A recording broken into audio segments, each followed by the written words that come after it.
Olá, eu sou Vânia Plaza Nunes, sou médica veterinária. Aqui tem um mini currículo meu para, na verdade, só aproximar vocês um pouquinho é, daquilo que eu já fiz, né, nesses quase 40 anos como médica veterinária. Eu vou estar falando com vocês hoje sobre o efeito dos procedimentos que envolvem sofrimento aos animais, como confinamento, mutilação, entre outros, especialmente quando a gente fala sobre animais classificados como de produção. Nesse momento, nós vamos estar falando principalmente sobre o bem-estar animal e os 5 domínios, quais espécies, né, a gente vai estar tratando aqui entre essas que eu trouxe inicialmente para vocês.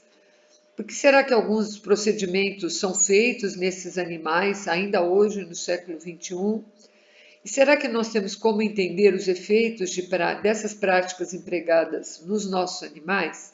E entender que nós não vamos estar falando sobre cães e gatos. E que falar sobre cães e gatos é realmente sempre muito importante, mas que nesse momento a gente vai falar um pouquinho sobre outras espécies que estão mais distantes do nosso mundo atual, né? Uma vez que mais de 75% da população no nosso país vive em áreas urbanas e que está muito distanciada desses animais que nós vamos estar conversando hoje aqui. Então, a primeira coisa importante é talvez a gente pensar o que é o bem-estar.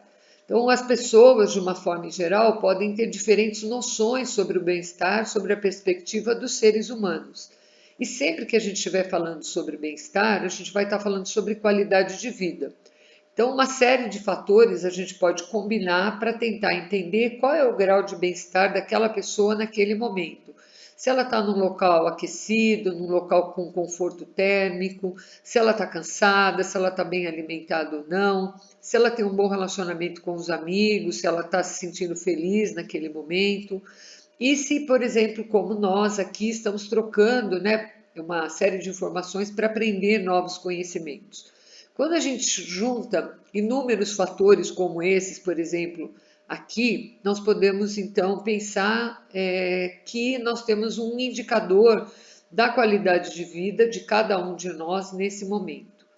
Mas e quando a gente fala de bem-estar para os animais, né? O que será que a gente pode ter, cada um de nós, como conceito do que é o bem-estar dos animais? É importante a gente entender que bem-estar é um termo que vem sendo usado há muitos séculos nas sociedades, com diferentes, muitas vezes, denominações, mas querendo trazer para os seres humanos, né, que convivem com esses animais, uma preocupação que é bastante importante e relevante, só para deixar claro que essa preocupação não é uma coisa apenas agora da segunda metade do século XX, né? E é importante a gente entender que para falar de bem-estar animal, a gente tem uma ciência que está sempre preocupada com entender como satisfazer as necessidades dos animais que são mantidos sob o domínio dos seres humanos, né? É importante a gente entender que quando a gente está falando de todos os animais, principalmente os animais domésticos, os animais de estimação, a gente está falando de animais que vivem sobre o nosso guarda-chuva, né? O nosso abuso, a nossa forma de interagir negativa ou o contrário, a nossa forma de interagir positiva, a nossa proteção. Hoje a gente tem falado muito também dos animais silvestres, mas isso seria um tema para uma nova abordagem. O que se oferece aos animais por si mesmo, a gente não pode dizer que é bem-estar animal, tá? Então, quando a gente fala, eu vou colocar esse animal numa gaiola mais bonita, eu vou dar uma caminha mais animada, com uma estampa mais bonita para aquele animal, eu vou plantar algumas vegetações no entorno de um determinado recinto. A gente tem que entender que a gente está falando de situações, de características que dizem respeito a nós, seres humanos, e não necessariamente que aquilo é algo importante para os animais. Quando a gente fala nisso, né, aquilo que nós, seres humanos, oferecemos aos animais, é importante a gente entender do que a gente está falando, por quê? porque muitas vezes a gente coloca nas nossas argumentações uma série de elementos justificando que você está fazendo o melhor, aquilo que você entende como o melhor para um animal, mas não necessariamente aquilo que realmente aquele animal, aquela espécie podia desejar naquele momento. Quando a gente olha animais como esses aqui, é importante a gente entender que tudo que a gente vai falar daqui para frente vai estar diretamente ligado ao ponto básico da ciência do bem-estar animal, que é como eu estou me sentindo. Então, a gente sabe que o bem-estar ele está diretamente ligado a cada indivíduo, né? Então, quando a gente vê um ambiente com um único animal ou vários animais no mesmo ambiente, é importante a gente entender que no ambiente coletivo, para que eu possa saber se aquele ambiente está provendo para aquele indivíduo, mesmo que um ambiente para múltiplos animais, eu tenho que entender como cada um está se sentindo naquele determinado momento. E para eu fazer isso, a ciência do bem-estar animal desenvolveu duas linhas de pensamento e de estudos que está ligada à escola da capacidade de adaptação e à escola dos sentimentos. Hoje aqui a gente vai estar falando de algumas espécies como as galinhas, como os porcos, como os bovinos e ainda pequenas informações a respeito dos ovinos.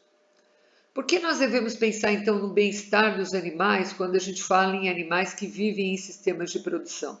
O que é necessário para a gente garantir o bem-estar desses animais classificados como de produção? Quando nós adotamos algumas mudanças nas práticas com os animais classificados então como de produção, o que de fato nós estamos querendo promover? Nós estamos pensando nos animais em si?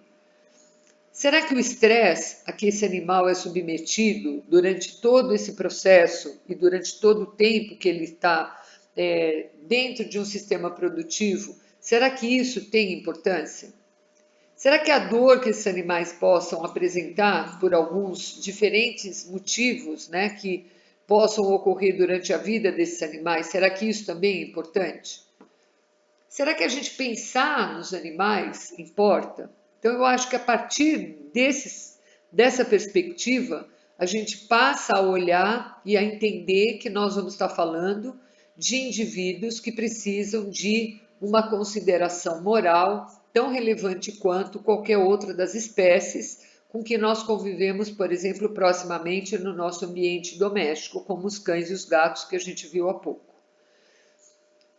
É importante a gente entender, quando a gente fala do bem-estar dos animais nos sistemas de produção, será que isso importa de fato? E importa para quem?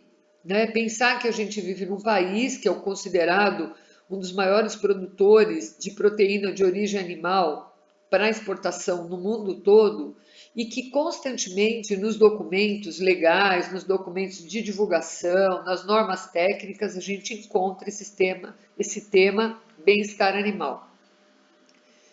A gente também precisa entender se a gente está falando sobre protocolos zootécnicos para animais classificados como de produção.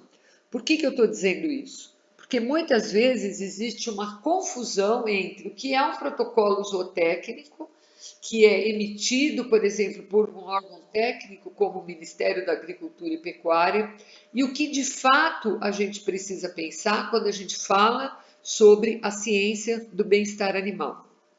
Quando a gente está falando sobre os protocolos, né, zootécnicos, por exemplo, nos casos de suínos, a gente está falando sobre corte de cauda, corte de dentes, a moça, que é um sistema de marcação, a castração precoce desses animais, o desmame precoce desses animais. Quando a gente está falando de bovinos, por exemplo, bovinos de leite ou bovinos para corte, a gente está falando de procedimentos como a descorna, como a castração, como o desmame precoce. E quando a gente fala de galinhas, e eu vou restringir isso, porque senão a gente ia ter um tema muito longo, né, para discorrer, a gente está falando de debicagem desses animais. Quando nós falamos de suínos, então, e leitões, é importante a gente entender qual é a função nesses protocolos zootécnicos do corte da cauda. Segundo esses protocolos, Isso é uma ação preventiva contra o canibalismo e a caudofagia. É um comportamento das fases de crescimento e terminação, assim denominado. Então, muitas vezes se diz, porque um animal come a cauda do outro, morde a cauda do outro. E que acontece em que período? Justamente durante o desenvolvimento do animal, quando ele é separado da mãe, até o momento em que ele vai para o abate, no caso dos leitões, ou ele vai passar por uma fase de recria e de terminação. Então, eles passam a apresentar esse comportamento de morder e até mesmo arrancar a cauda de outros animais. O procedimento que é realizado é o corte do último terço da cauda desses animais e ele deve ser feito nos primeiros 3 dias de vida, sob a alegação de que esses animais são muito jovens e que a capacidade sensorial deles é bastante diminuída. É importante, né, que se usem equipamentos, né, nas recomendações técnicas mais adequadas, que se usem equipamentos que ao mesmo tempo que cortem, cauterizem simultaneamente essas caudas desses animais, para dessa forma evitar que eles tenham sangramento. A cauda, é importante a gente não esquecer, que é a parte final da coluna vertebral dos animais. Outro procedimento também bastante utilizado é o desgaste dos dentes dos leitões ou corte dos dentes dos leitões, que normalmente, quando acontece, ele é feito com a remoção do dente desses animais entre o primeiro e o terceiro dia de vida, ou seja, animais da mesma forma que no caso da cauda, que são submetidos a procedimentos cirúrgicos bastante traumatizantes para esses animais, bem no início da vida desses indivíduos, sempre com a alegação de que são procedimentos rápidos, procedimentos que devem ser feitos bem nessa fase inicial, porque os animais têm uma diminuição da capacidade sensitiva, né, de passar pela experiência da dor. Ela é uma prática de manejo rotineira empregada na suinocultura e tem como objetivo reduzir a incidência de lesões cutâneas na face dos leitões e nos tecidos da matriz. Por quê? Porque eles já nascem com esses dentes têm pontas, né?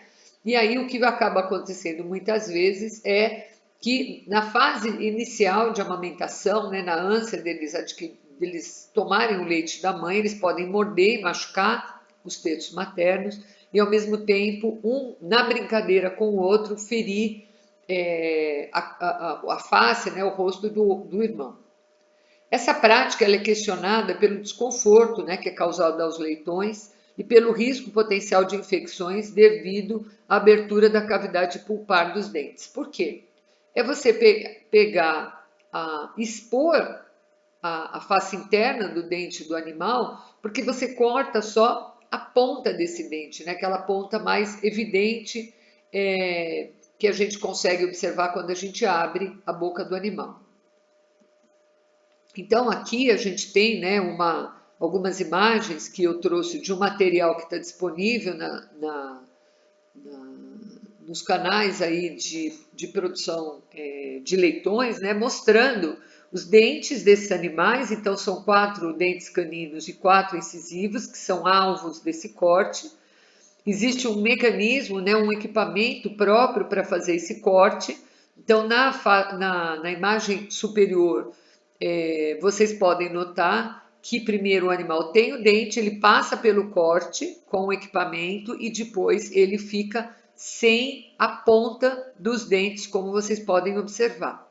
E no caso do corte da cauda, da mesma forma, né, é feito com o uso de equipamentos específicos, equipamentos elétricos, né, como eu falei, para já ajudar na cauterização, facilitando dessa forma o procedimento. O que é interessante? Esses animais não recebem nenhum protocolo, nem de anestesia, nem de analgesia.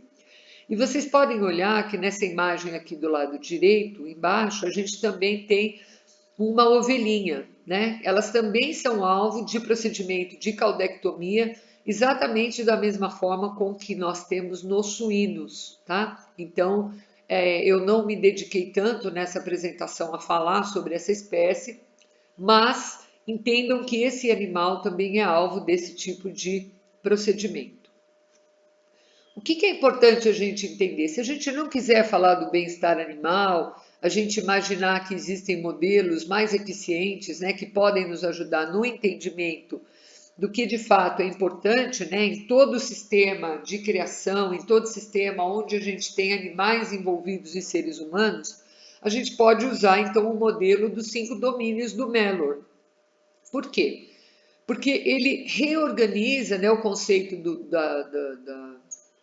das 5 liberdades, mostrando que todos eles, a nutrição, o ambiente, a saúde, o comportamento desses animais, eles são relevantes a partir do momento que eles vão significar respostas em estados mentais para esses animais, indicando qual é o status de bem-estar a que cada um daqueles indivíduos está submetido. E quando a gente pensa tanto na caudectomia quanto no desgaste ou no corte dos dentes dos leitões, é importante a gente entender que a gente, começando pela nutrição, quando a gente causa esse tipo de intervenção nesses animais, a gente vai ter uma redução da ingestão de alimento e água, levando a um desequilíbrio nutricional. Com relação ao ambiente, a gente vai observar que esses animais vão estar mais suscetíveis ao desconforto térmico e ao desconforto físico, ocorrendo também uma competição pelo leite materno. Então, os animais, por passarem por um procedimento invasivo, um procedimento de dor, eles muitas vezes vão ter dificuldades de locomoção, né? Porque a dor impede com que eles tenham uma movimentação rápida, impede com que eles tenham acesso ao leite materno e dessa forma eles vão ficar mais comprometidos do que estariam num ambiente sem esse tipo de procedimento. Do ponto de vista da saúde, eles ficam mais suscetíveis aos processos inflamatórios, à exposição da cavidade pulpar, como a gente falou, o risco do aparecimento de abscessos por quadros infecciosos, o aparecimento de neuromas e quadros de hipersensibilidade que vão se manter por toda a vida desses animais.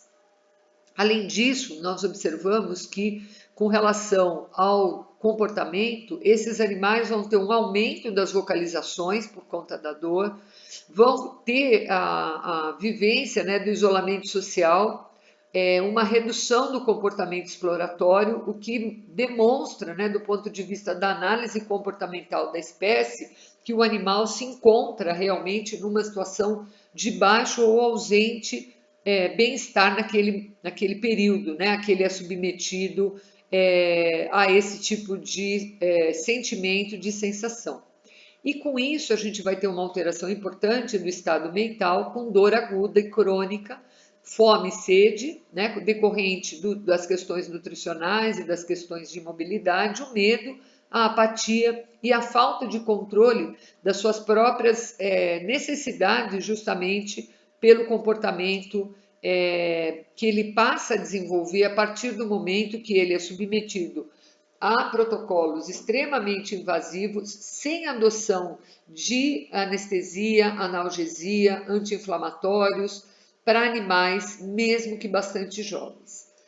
Outro procedimento bastante importante é a moça, que é feita com esse equipamento, que é um padrão de identificação que os animais têm. Então, vocês estão vendo que a gente tem do lado esquerdo vários desenhos, né, da cabeça dos porquinhos, e para cada tipo de marca, a gente vê que tem uma combinação que é feita identificando um número, 2 números, 3 números em uma sequência determinada para que esses indivíduos possam ser separados por lote, sendo que esses lotes, em geral, vão identificar uma série de questões que vão estar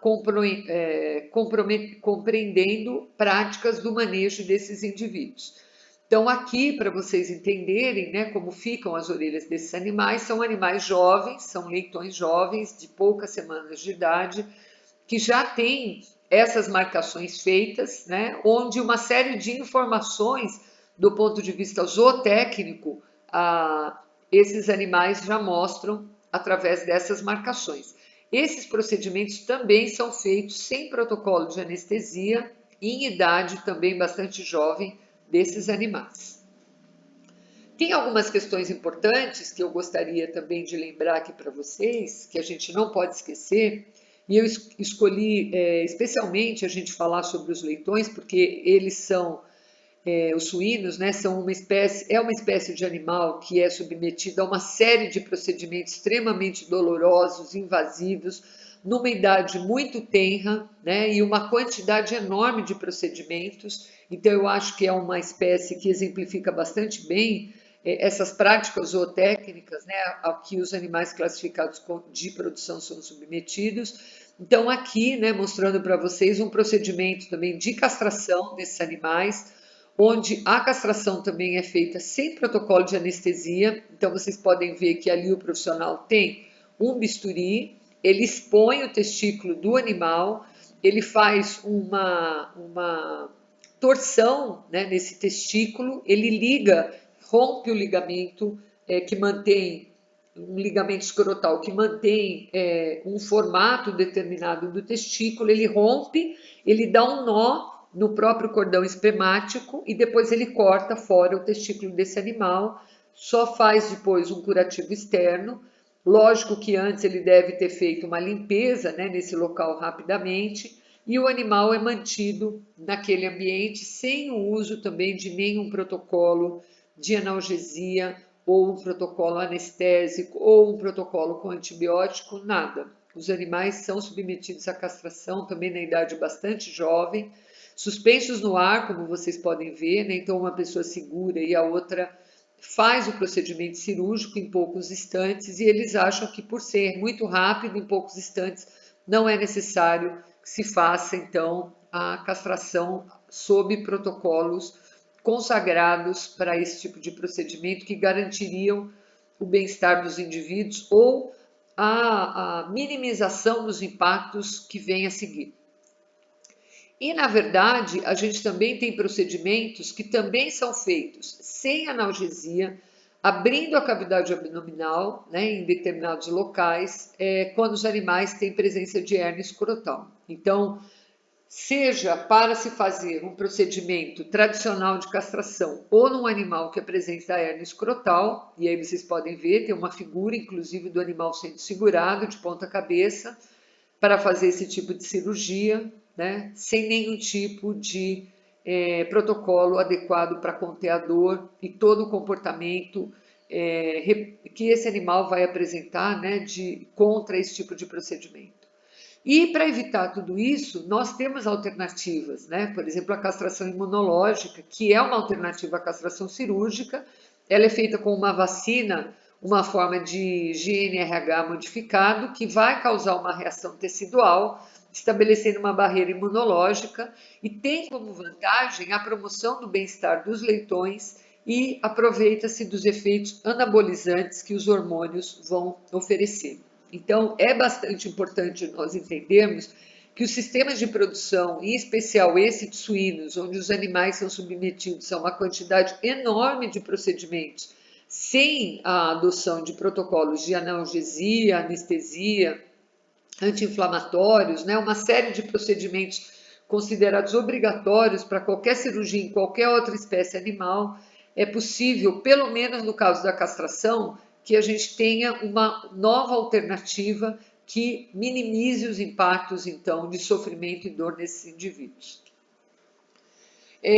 Uma outra questão que a gente deve considerar é que durante essa fase inicial de vida, né, lembrar que os leitões são abatidos muito jovens, com 6, 8 meses, dependendo da época e do interesse comercial do momento, eles também passam por inúmeros problemas, por exemplo, como o desmame desses animais, né, que vão levar a tensões sociais, vão levar uma dificuldade de adaptação ao novo ambiente, eles vão ser submetidos a uma troca de alimentação, vão sofrer com a perda do contato com a mãe, e tudo isso vai conduzir a uma supressão da imunidade passiva, ou seja, esses animais vão estar mais sujeitos ao risco de doenças, ao risco de infecções. Só para vocês entenderem como essa questão da separação, né, do grupo dos filhotes da mãe, ele pode ocorrer de diferentes formas. Existem processos zootécnicos, né, ou protocolos zootécnicos que podem recomendar que esse afastamento seja super precoce, com 7 a 14 dias de idade, então pensando que os procedimentos de corte de dente, caudectomia, castração, eles já são feitos nos primeiros dias de vida, né? Então, com pouquíssimos dias de vida, além disso, o animal é separado da mãe. Pode ser feito de forma precoce, entre 21 e 28 dias de idade, ou de forma tardia, com mais de 28 dias de idade. De toda forma, a gente não tem um mês de vida desses animais para que eles passem por todos esses procedimentos, pensando apenas nos protocolos zootécnicos para garantia de qualidade de produção da carne desses indivíduos.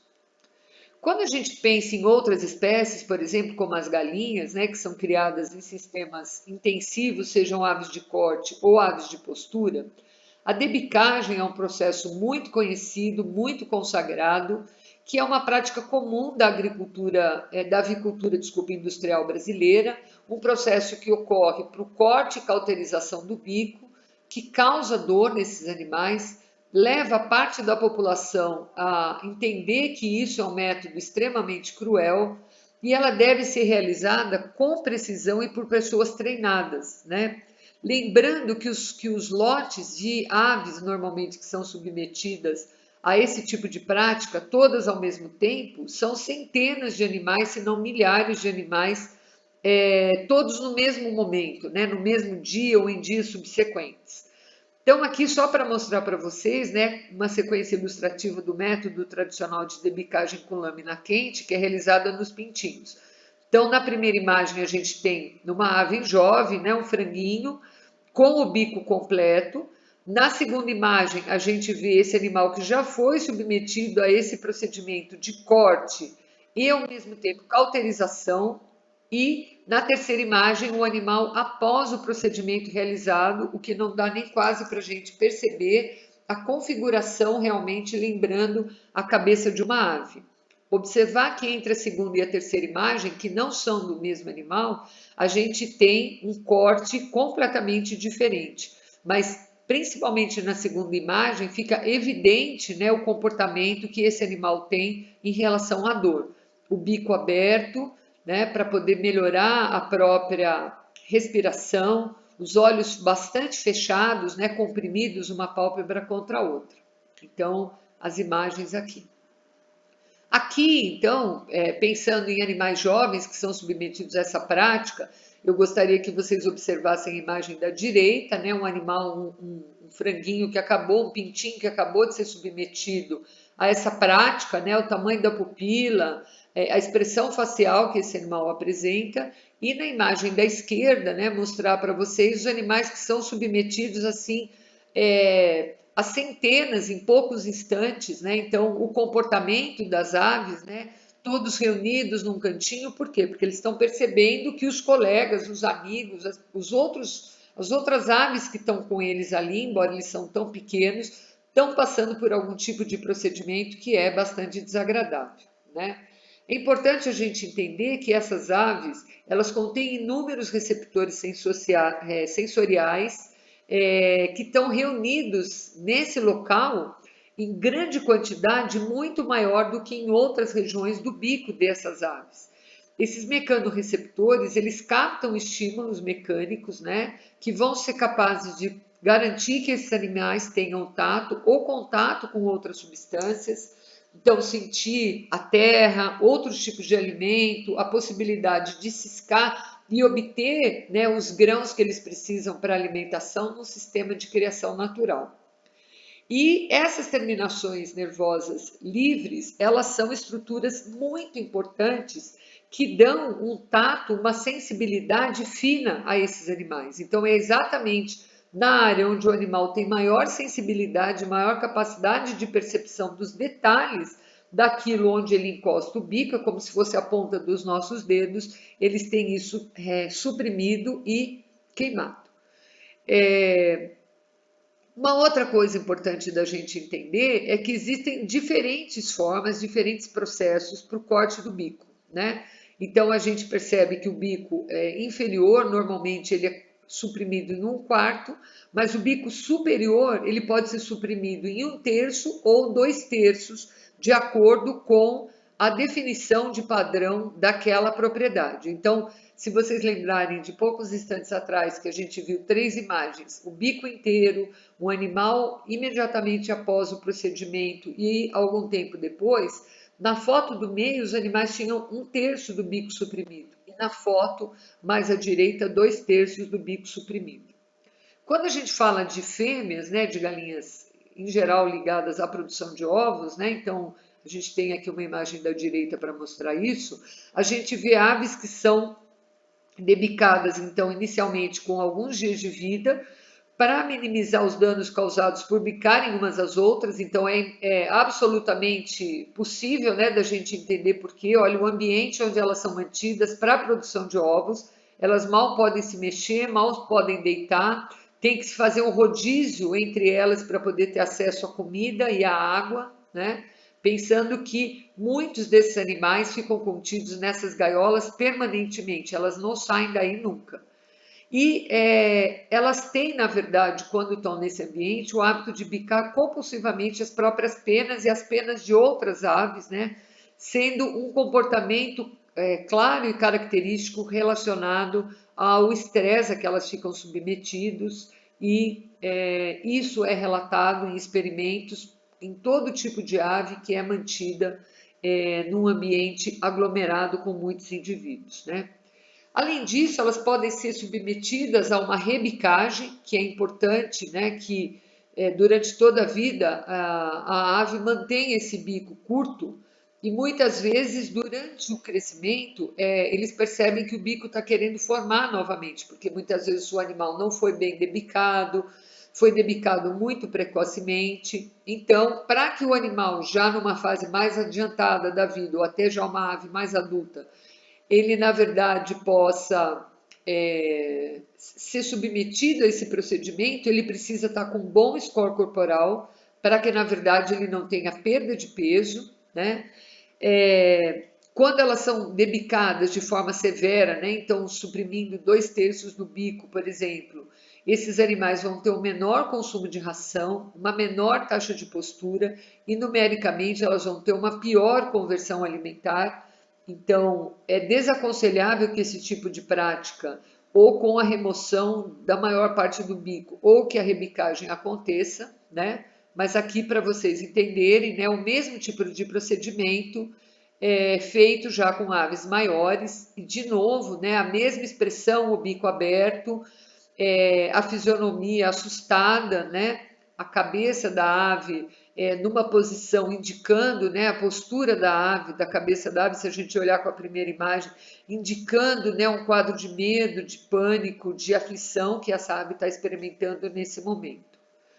Então, aqui, só para a gente entender, quando a gente fala de aves de corte, elas também são debicadas, né? Aqui é um ambiente onde os animais não foram submetidos a um processo de debicagem, isso é na Embrapa Suínos e Aves, e aqui é um lote de aves recém-debicada, né? Então, para a gente observar, elas ficam todas quietas, amontoadas, deitadas, muitas com as penas, né, arrepiadas, como uma forma, né, de tentar reter mais calor embaixo da pena. Elas ficam muitas vezes nos cantos, completamente paradas, apáticas, né, sem nenhum tipo de movimentação, e isso compromete muito, né, o bem-estar dessas aves. Por quê? Porque elas estão submetidas a um processo de dor e elas não vão buscar alimento, elas não vão buscar interação social. Então, é bem claro, né, o dano que esse tipo de procedimento causa nos animais, sejam filhotes ou sejam animais adultos.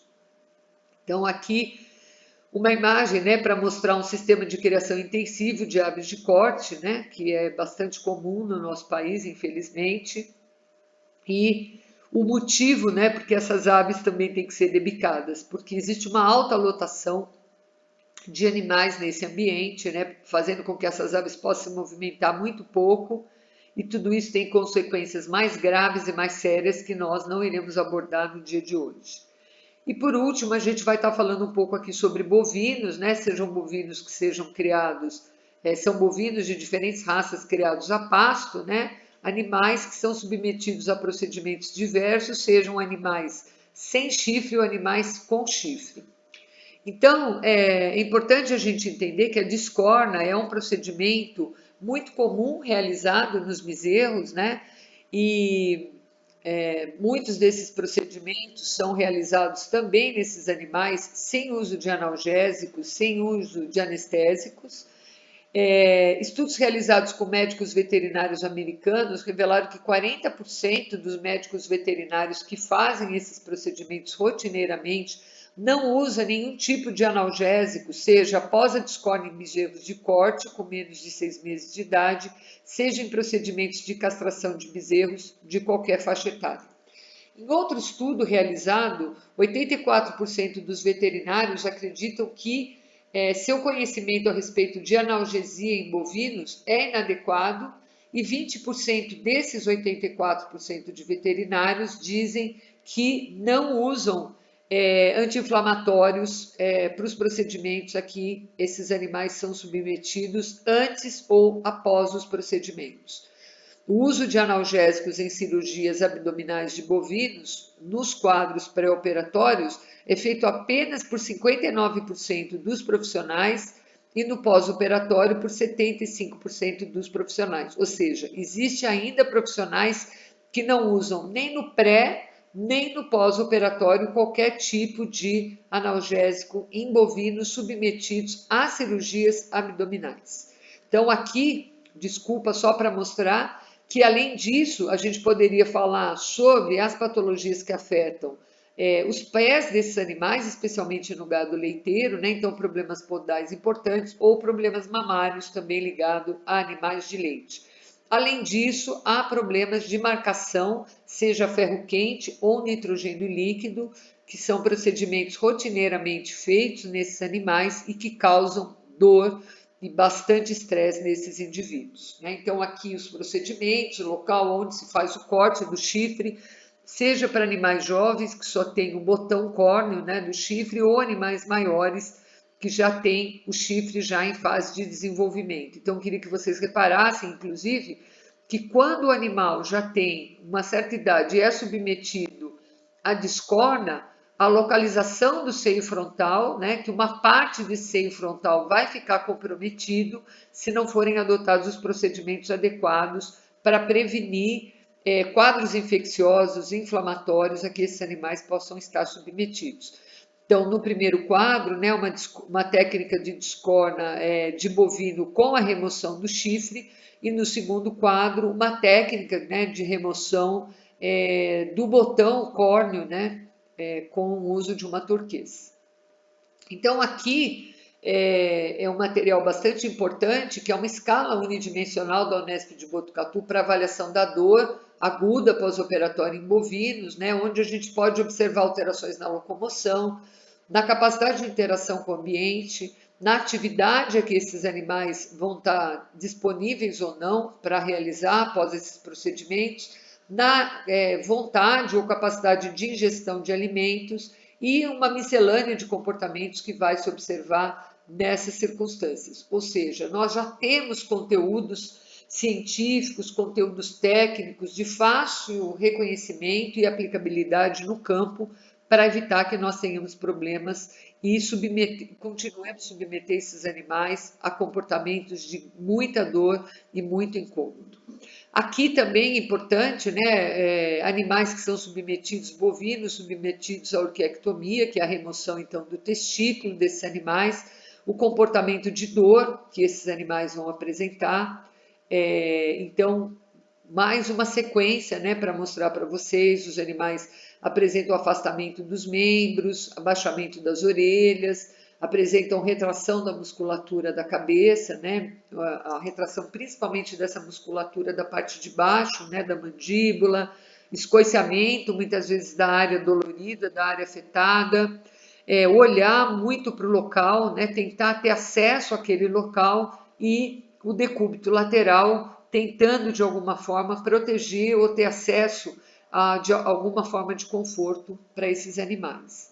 Da mesma forma, porque são submetidos também a esses procedimentos, aqui a gente tem uma tabela de identificação de quadros de dor, com presença e ausência ou comportamento moderado desses quadros em ovinos que também podem ser facilmente entendidos e aplicados, porque também esses animais são submetidos aos mesmos procedimentos, a descorna, a castração, apresentam problemas podais, mamários, né?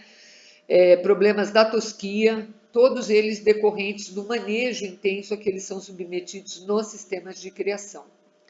Quando a gente compara, né, então, o cérebro dos seres humanos e dos animais, embora eles apresentem, estamos falando de espécies diferentes, de indivíduos, né, que apresentam características distintas na configuração do seu sistema nervoso central. Aqui a gente tem uma série de animais, sejam domésticos, animais de estimação ou animais silvestres.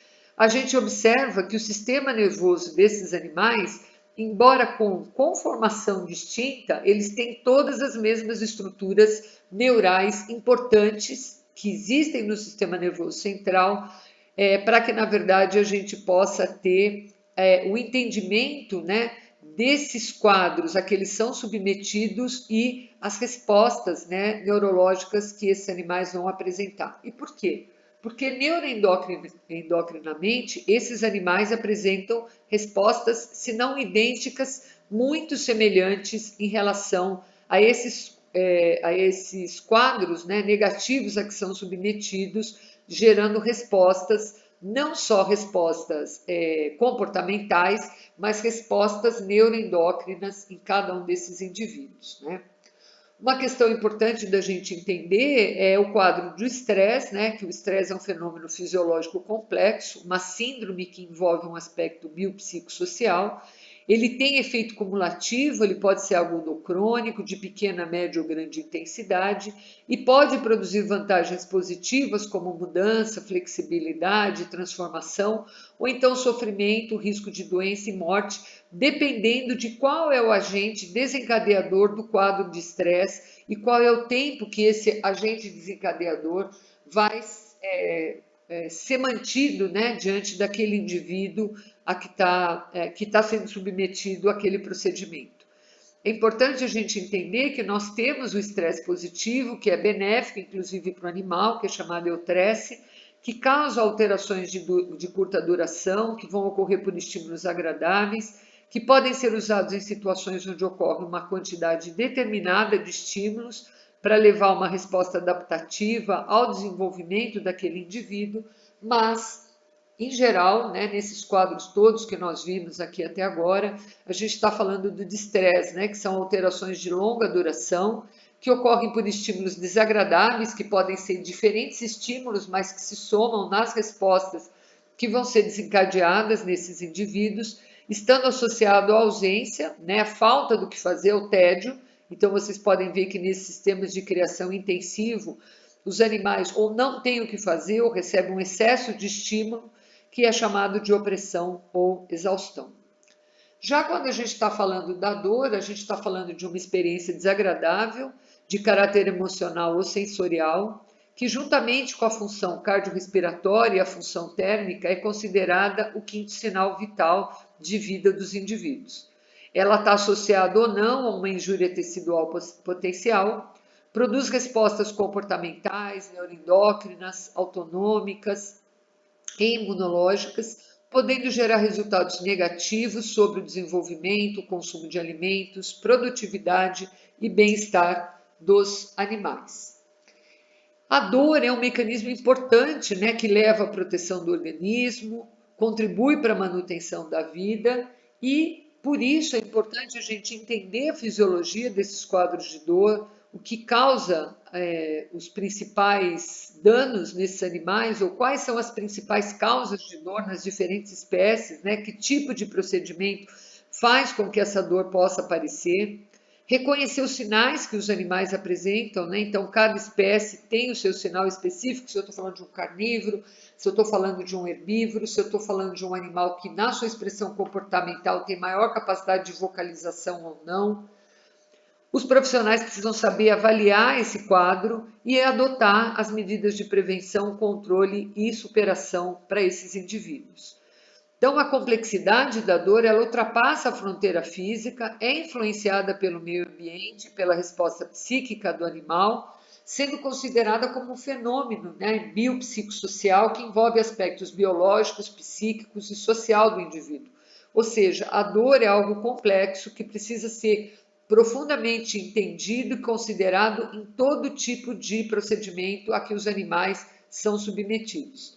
E, em geral, ela também está relacionada ao ambiente em que o animal vive e às condições de tratamento. A gente sempre pensa nessa questão das intervenções, mas a forma com que permanentemente esses animais são tratados, o ambiente onde ele vive, também são responsáveis, né, pelo indivíduo ter uma maior ou uma menor sensibilidade ou perdurar essa dor durante a vida desses animais, né? Existem crenças sobre a dor e os animais, classificados como de produção, dizendo que a rusticidade e a resistência que esses animais apresentam faz com que eles sintam menos dor do que os pequenos animais. E no caso dos animais jovens, existe uma ideia equivocada de que os filhotes possuem maior limiar de dor que os adultos. E por isso, no caso de suínos, esse tem sido um grande argumento, uma falácia, na verdade, para que os animais tão jovens sejam submetidos a tantos procedimentos invasivos como nós vimos, né? Lembrando a caudectomia, o corte do dente, a moça, a castração, já em idade tão jovem e sem a noção de protocolos anestésicos adequados.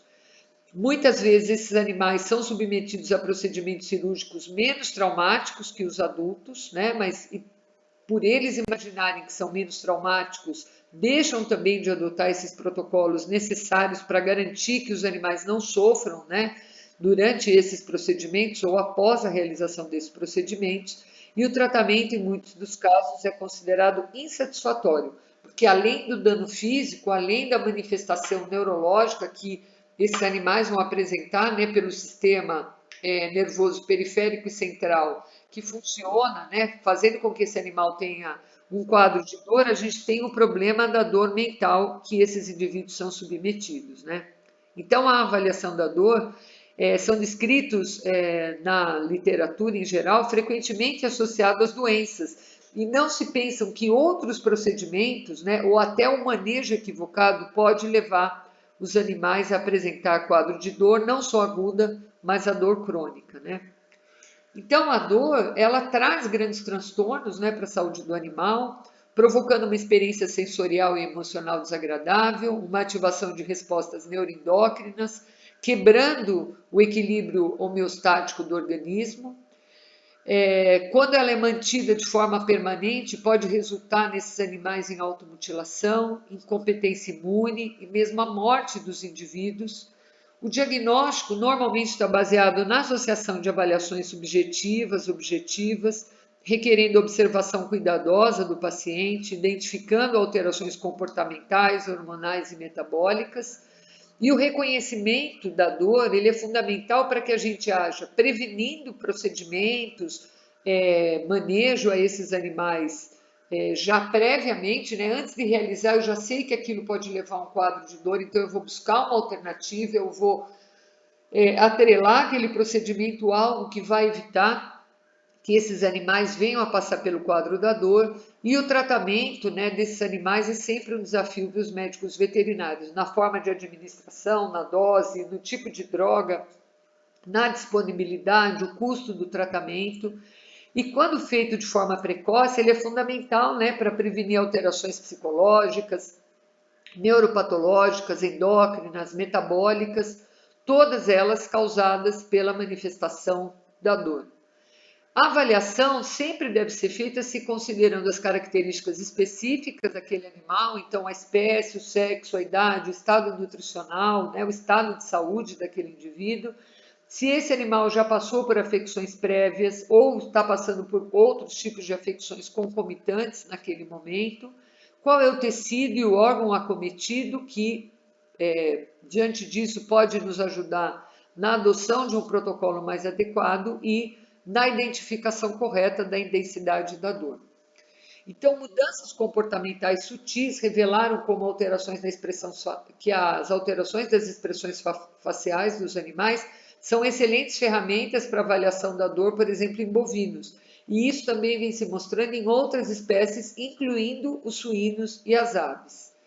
Então, a gente tem uma série de pesquisas que vêm sendo realizadas, né, principalmente agora, já na segunda década aqui do século XXI, com pequenos ruminantes, equinos, coelhos, gatos, camundongos, ou seja, quanto mais se pesquisa, baseado em pesquisas de outras espécies, né, a gente tem encontrado ferramentas muito eficientes para prevenir quadros de dor e quadros de estresse nesses indivíduos, em especial na análise das expressões faciais. O que normalmente vai se associar para se chegar a esse diagnóstico mais preciso são as questões comportamentais mesmo desses animais, independente da espécie, não?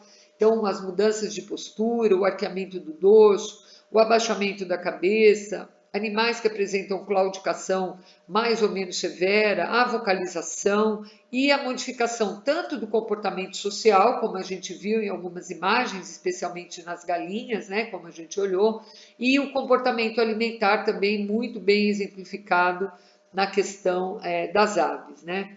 Então, é importante a gente saber que a notória percepção que a sociedade tem sobre a importância de reconhecer e tratar a dor nos animais, independente da espécie que a gente esteja falando, sempre objetivando, sobretudo, que a promoção do bem-estar desses animais esteja garantida.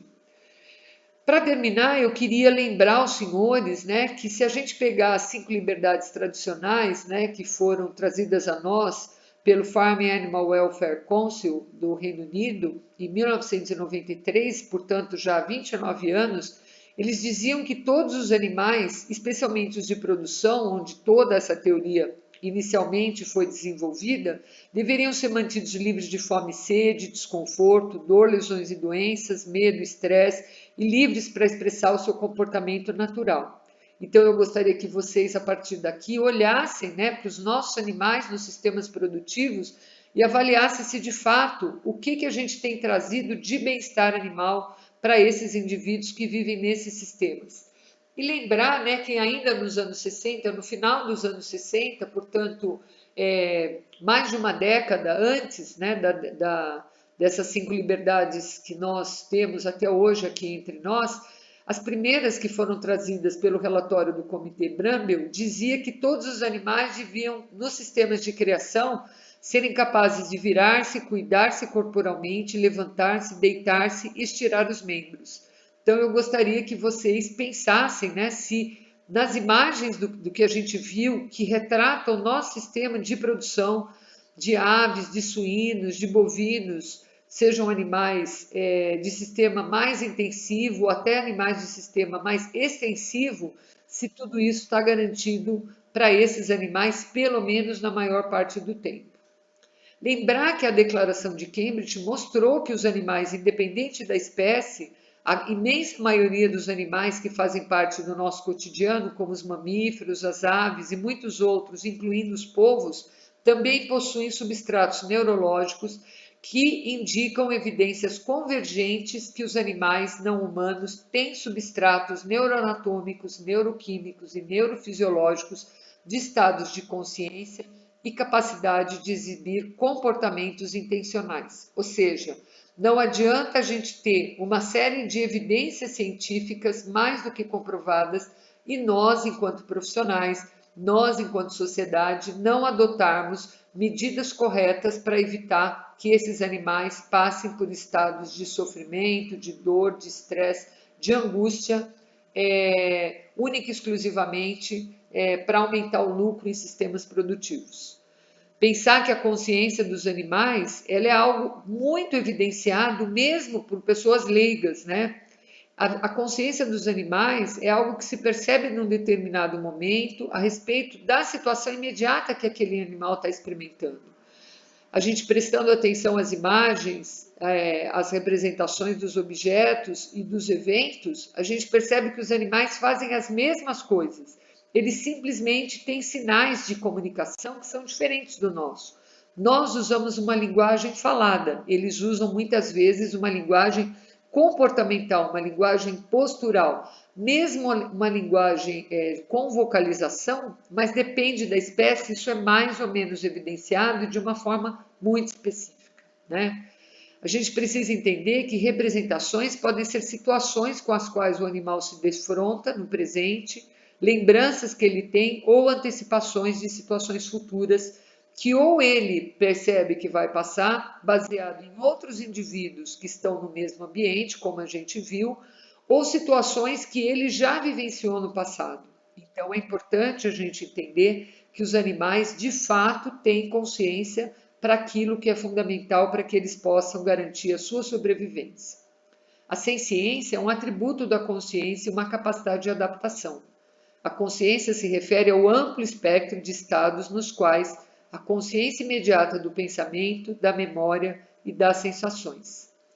Gostaria de lembrar aos senhores, né, que nós temos hoje uma área muito importante, né, que discute muito sobre o direito dos animais, né?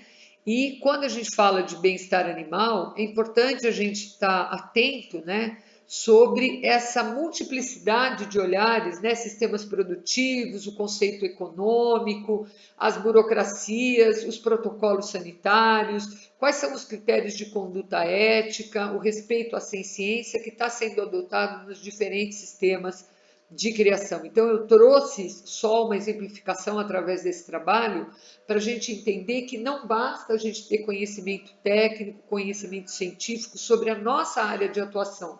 A gente precisa, sim, de conhecimentos, de informações que tragam respostas bastante eficientes para o nosso dia a dia e para que nós possamos a cada dia mais interagir, viver e respeitar o direito dos animais.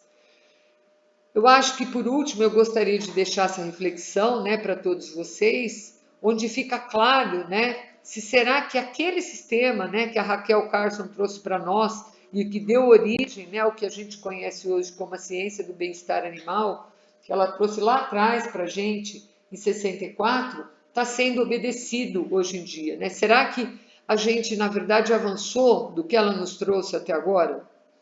Eu deixo aqui meu contato para todos vocês, o meu agradecimento, e caso vocês tenham alguma dúvida, vocês podem encaminhar, que posteriormente eu buscarei esclarecer a todos. Muito obrigada.